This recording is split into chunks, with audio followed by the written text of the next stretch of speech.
Ian and Larissa asked me to read a couple of quotes from a man named John Piper, who's a well-known Bible teacher, and he talks about marriage and how this mystery refers to Christ and the church. And he says this: marriage is not mainly about prospering economically.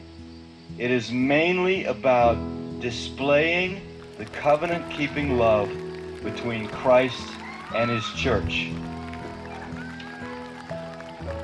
He says, knowing Christ is more important than making a living. Treasuring Christ is more important than bearing children.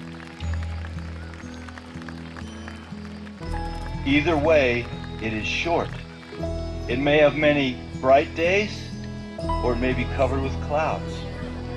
But if we set our face to make of marriage mainly what God designed it to be, no sorrows and no calamities can stand in our way.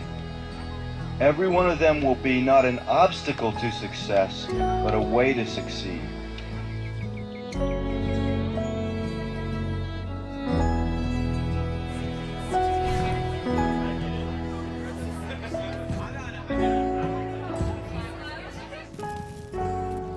The beauty of the covenant-keeping love between Christ and his church shines brightest when nothing but Christ can sustain it.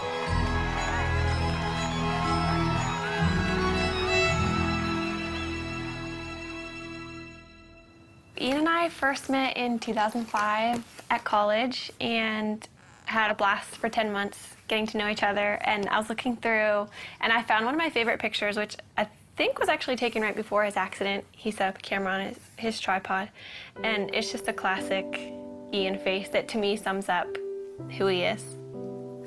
We'd been dating for 10 months and he was working an extra job for his dad, and he was on his way to work near Pittsburgh. And we got a phone call that he had been in an accident, and we didn't know if it was when he got to work or on his way. And so we got down to Pittsburgh, and I was just praying the whole time in the car that it wouldn't be his brain. After being at the hospital for a few hours, we found out that it was, and he had been in brain surgery for a few hours and had suffered a traumatic brain injury. God totally spared his life. One night he was failing 4 out of 5 brain activity tests, and the next morning he was doing well and his brain was starting to respond again.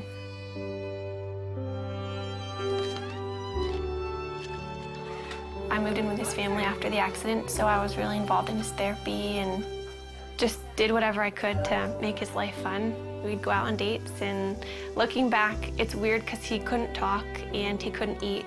So we probably looked like complete weirdos being on dates, but we had a blast, and I just talked to him all the time.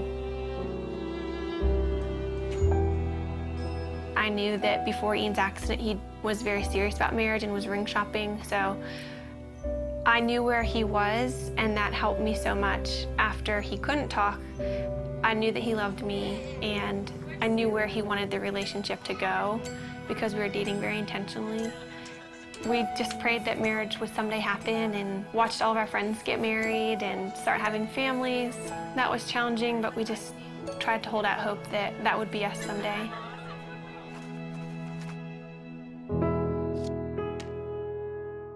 This is our board of gratefulness, and we encourage anybody who comes in to write a note of something that they're thankful for. It could be really small. Mine is just Saturday mornings, and it's just a good way that we've found to be just practicing gratefulness. And Ian, I think half of yours say my wifey, which is pretty cool.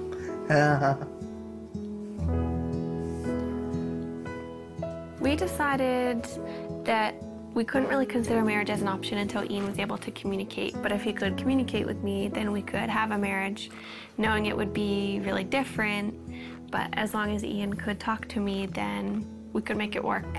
So once Ian began communicating, it became a little bit more of an option. And then we just kind of watched Ian progress. Hi, husband. Hi, wifey. How are you? Yeah. What? How are you? I'm good. How was your day? Yes.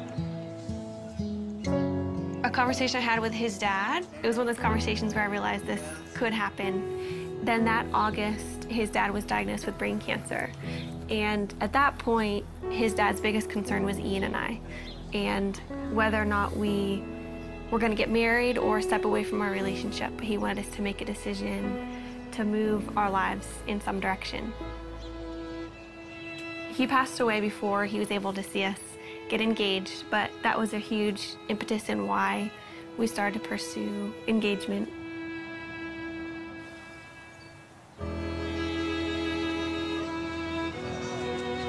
Throughout premarital counseling, we just used this momentary marriage. It was so helpful because John Piper talked a lot about primary things and secondary things, which is really important for us because when we're walking out our marriage practically, Ian can't do the secondary things like working or making a meal for me. Everything that's primary, though, he can do, which is leading me spiritually. Ian always comes back to the foundational truths of who God is and kind of reels me back in from my emotions, and that's the most important thing. We have two friends that we're going through the book with. I think we've just been able to help them see that maybe the little things that they're excited for about marriage are worth being excited about, but they're not the end all and be all of their marriage. But we also have so much to learn, and we're learning from them and things that they share because our relationships are different and we can glean different things from each other. I think what helped us in deciding to make this commitment to each other, at least for me, is knowing that Ian wouldn't have left me if the roles were reversed, and that we love each other and we know that God's going to be faithful to our marriage. We're able to love each other with, I think, a more Christ-like love because of Ian's disability, and just to understand that picture a little bit better than if you were healthy. Yeah. Do you agree? Yes. What about God enables you to have a happy marriage? You know, What? he's awesome. He's awesome. Yeah.